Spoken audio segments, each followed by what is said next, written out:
Assalamualaikum warahmatullahi wabarakatuh. Sebelumnya, perkenalkan nama saya adalah Nisa Rosdiana. Saya adalah salah satu dosen tetap di salah satu yayasan di Kota Garut, tepatnya di Sekolah Tinggi Ilmu Ekonomi Yasa Anggana Garut. Di sini, saya adalah salah satu dosen pengampu dari mata kuliah komunikasi bisnis di STIE Yasa Anggana Garut. Di sini saya akan menjelaskan terkait dari dasar-dasar komunikasi bisnis. Tujuan dari pembelajaran, kenapa harus adanya dasar-dasar komunikasi bisnis. Dasarnya adalah yang pertama, tujuan saya yang ingin saya capai adalah mahasiswa itu mampu menjelaskan proses terjadinya komunikasi. Yang kedua, membedakan komunikasi verbal dan nonverbal. Dan yang ketiga, menjelaskan bagaimana proses terjadinya komunikasi. Yang keempat, mengidentifikasi sebab-sebab munculnya kesalahpahaman di dalam komunikasi. Dan yang kelima adalah menjelaskan cara meningkatkan keterampilan komunikasi. Sebelumnya, kalau capaian dari pembelajaran dasar komunikasi ini yang ingin saya capai, tetapi itu tidak akan lepas dari yang namanya unsur dari komunikasi bisnis. Unsur di dalam komunikasi bisnis itu ada 6. Mulai dari adanya tujuan, pertukaran, isinya itu ada informasi, gagasan, opini, ataupun instruksi. Yang keempat ada simbol ataupun ada sinyal. Yang kelima menggunakan saluran personal dan non-personal. Dan yang keenam memiliki target dan tujuan. Setelah tadi, tujuan yang ingin saya capai itu seperti apa, unsur di dalam komunikasi bisnis itu ada apa saja, kita beralih kepada dari pengertian komunikasi bisnis itu sendiri, atau pemahaman kita ya terhadap komunikasi bisnis. Kalau berbicara terkait dari komunikasi bisnis, itu ada 2 yang bisa kita artikan, ada 2 kata yang bisa kita artikan di dalamnya, komunikasi dengan bisnis. Sekarang kalau berbicara terkait dari komunikasi, berarti di dalamnya ada pertukaran, di mana pertukaran itu bisa melalui simbol, bisa melalui tindakan, bisa verbal, bisa non-verbal, itu adalah komunikasi. Yang intinya di mana di dalamnya terjadinya pertukaran informasi. Dan yang kedua adanya bisnis. Yang bisa dipahami adalah bisnis. Bisnis itu tidak lepas dari yang namanya laba atau keuntungan. Tetapi kita bisa lihat di dalamnya apa proses yang terjadinya. Terjadinya di dalam bisnis itu adanya pertukaran atau ada pembelian dan ada penjualan. Mau itu jasa ataupun itu mau barang di dalamnya. Yang jelas kalau bisnis itu di dalamnya terjadi proses pertukaran yang akhirnya adalah untuk mencari keuntungan. Kita lihat, kita pahami.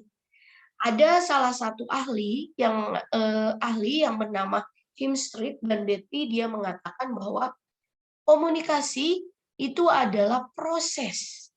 Suatu proses pertukaran informasi antara individu melalui suatu sistem yang lazim, baik dengan simbol, sinyal-sinyal, maupun perilaku ataupun tindakan.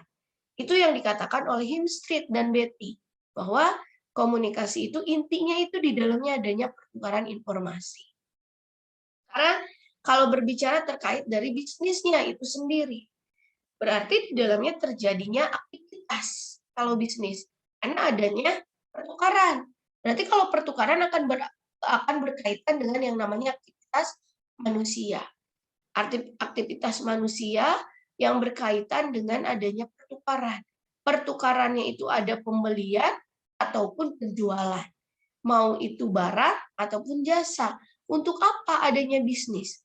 Yang terakhir adalah tujuan akhirnya adalah untuk memperoleh keuntungan atau untuk memperoleh laba.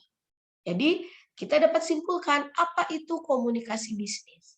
Oke, saudara pahami, komunikasi bisnis itu adalah komunikasi yang dilakukan antar manusia, manusia dengan kelompok ataupun kelompok dengan kelompok yang berkaitan dengan pertukaran jasa untuk memperoleh keuntungan.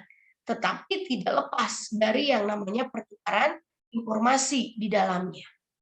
Itu yang bisa dipahami terkait dari komunikasi bisnis. Sekarang kita lihat, di dalam dasar-dasar komunikasi bisnis itu ada ruang lingkupnya.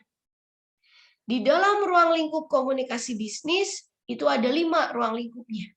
Ada bentuk dari komunikasi, ada keterampilan dari komunikasi, ada faktor psikologis, ada proses komunikasi, dan yang terakhir adalah ilmu-ilmu yang menunjang. Karena kalau berbicara terkait dari bentuk-bentuk komunikasi, itu ada yang disebut dengan komunikasi verbal, dan ada yang disebut dengan komunikasi non-verbal, atau sering disebut dengan bahasa tubuh. Sekarang komunikasi verbal. Komunikasi verbal itu salah satu komunikasi yang biasa atau lazim yang digunakan di dalam dunia bisnis untuk menyampaikan pesan-pesan bisnis kepada pihak lain, baik secara tertulis maupun secara lisan. Atau sering yang saudara dengar dengan kata WO, ada written dan ada oral. Di mana written itu tertulis dan oral itu melalui lisan. Berarti komunikasi yang sedang saya lakukan itu menggunakan bentuk komunikasi verbal yang mana di dalamnya itu adalah komunikasi lisan atau komunikasi oral. Sekarang yang kedua, ada yang disebut dengan komunikasi nonverbal atau bahasa tubuh. Oke, sebelum manusia menggunakan kata-kata, mereka telah menggunakan gerakan-gerakan tubuh atau bahasa tubuh sebagai alat untuk berkomunikasi dengan orang lain. Berarti kalau kita memahami dari komunikasi nonverbal, itu yang digunakan lebih kepada bahasa tubuh. Contohnya misalkan kita memberikan tanda, oke, saya setuju dengan menganggukkan kepala. Ya, itu adalah salah satunya contoh dari komunikasi nonverbal. Sekarang terkait dari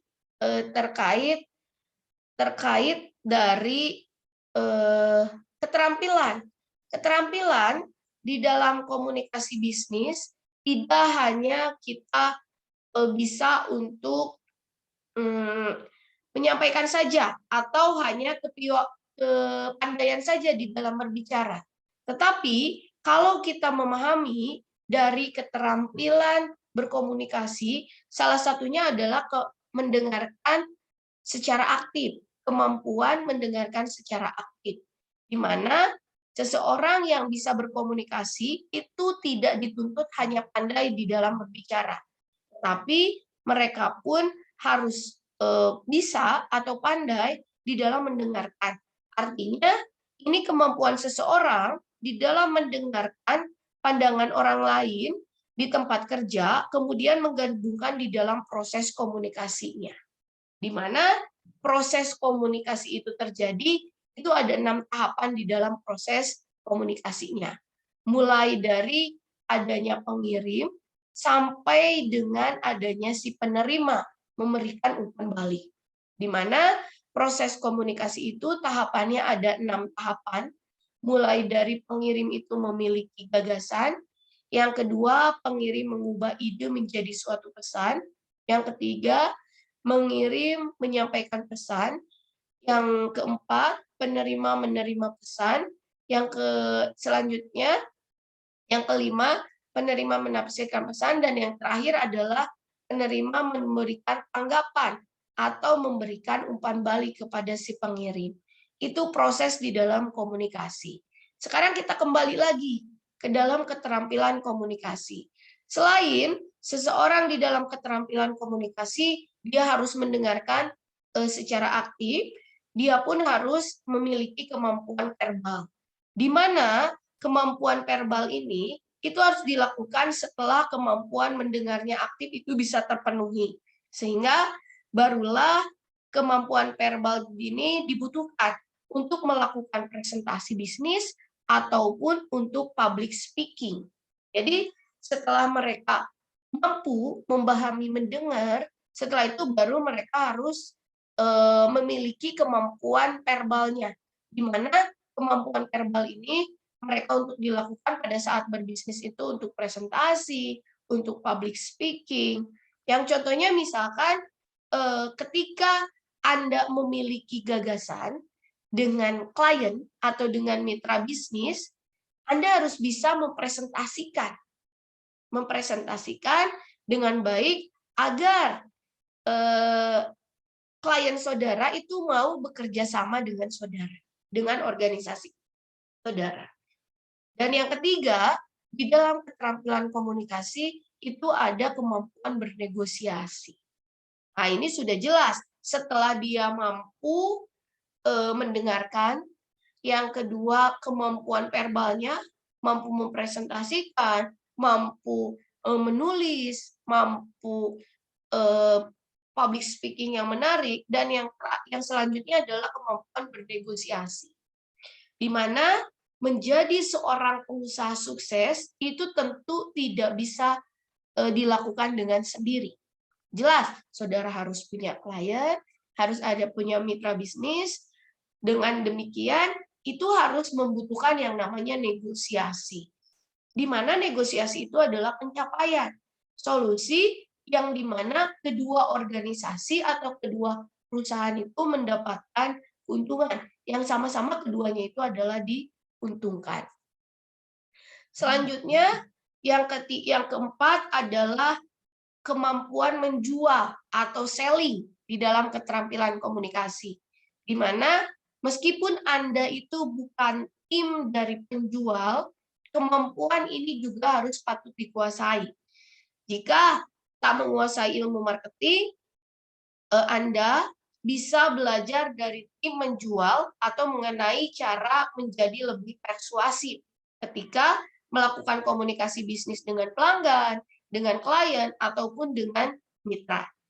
Kemampuan selling bukan soal meminta di sini, tapi mencakup dari problem solving, building trust, atau building good relationship, di mana problem selling ini akan memberikan produk kepada konsumen sebagai solusi yang sesuai dengan kebutuhan yang diinginkan oleh para konsumen itu sendiri.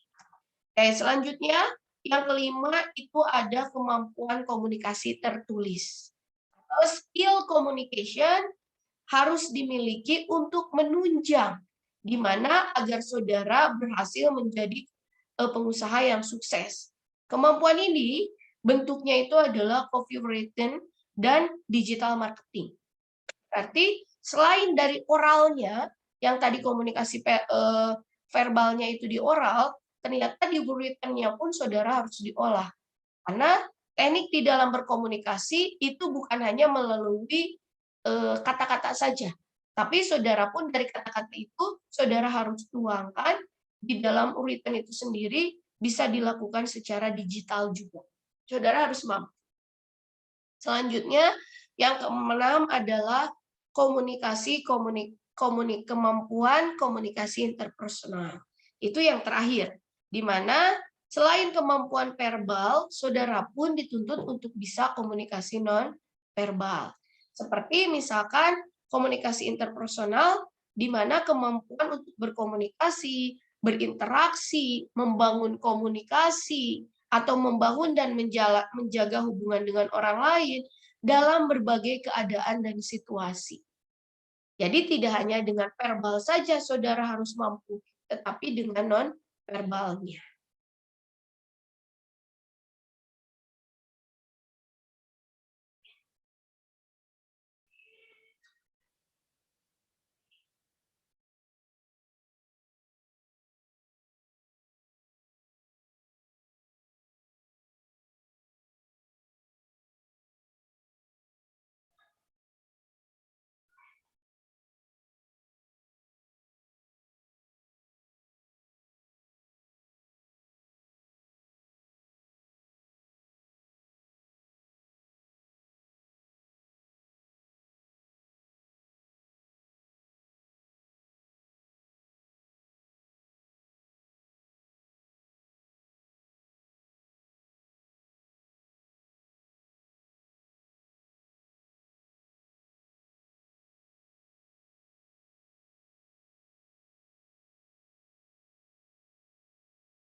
Selanjutnya, yang ketiga dari ruang lingkup komunikasi bisnis itu ada yang disebut dengan faktor psikologis.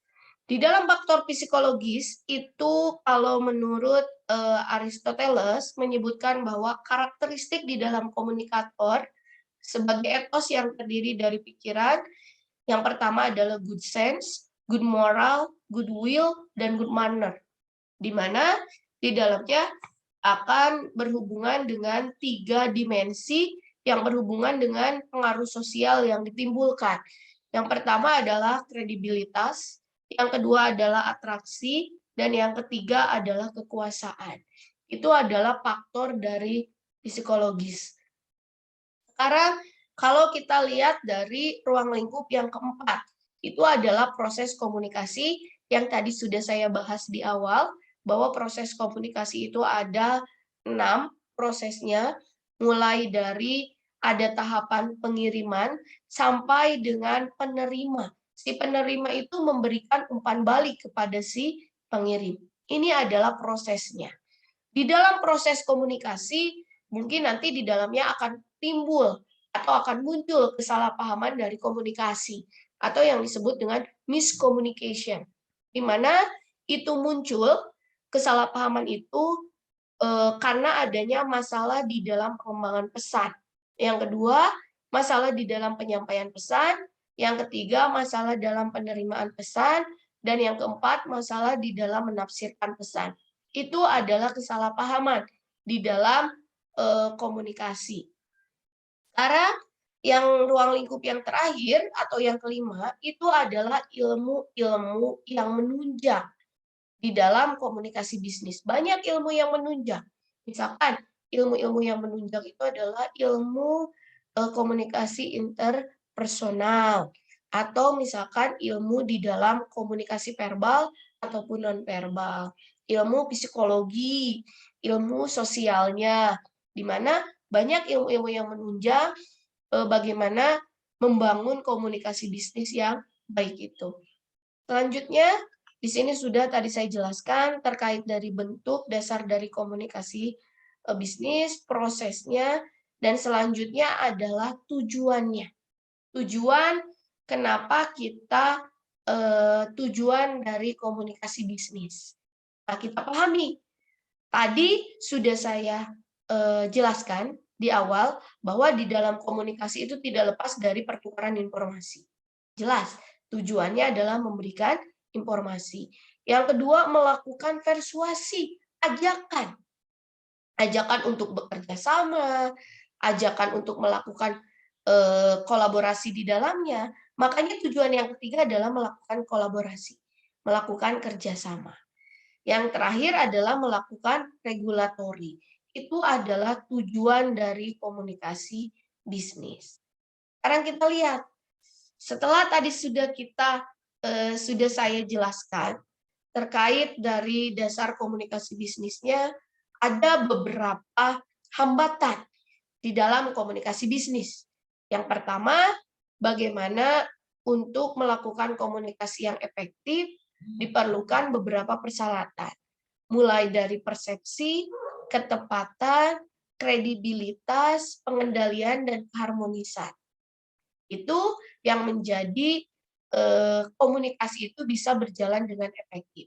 Kalau adanya persepsi yang baik, adanya ketepatan, adanya kredibilitas, adanya pengendalian, dan ada keharmonisan antara si komunikan dengan si komunikator. Sekarang bagaimana caranya untuk mengatasi hambatan di dalam komunikasi?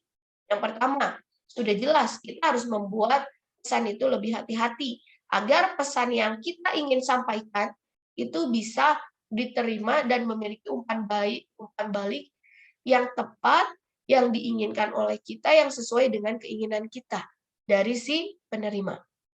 Sekarang yang kedua, meminimalisasi gangguan proses dari komunikasi. Kalau kita menggunakan digital, misalkan, berarti kita harus pahami nih, gangguan digital itu salah satunya mungkin dengan jaringan. Kita harus tahu nih jaringannya bagus atau tidak. Yang ketiga, mempermudah umpan balik feedback-nya. Nah, kita menginginkan umpan baliknya secara langsung. Kita bisa misalkan si umpan baliknya itu, si pesannya itu lewat digital, kita bisa berkomunikasi secara langsung by phone misalkan. Bagaimana nih umpan baliknya, feedback-nya yang akan diberikan oleh si penerima pesan. Sekian penjelasan dasar-dasar komunikasi bisnis dari saya. Mudah-mudahan apa yang sudah saya sampaikan bisa bermanfaat untuk saudara dan bisa lebih dipahami lagi terkait dari dasar-dasar komunikasi bisnis. Nanti lain waktu saya akan upload kembali terkait dari materi selanjutnya dari komunikasi bisnis. Terima kasih untuk perhatiannya. Saya akhiri. Assalamualaikum warahmatullahi wabarakatuh.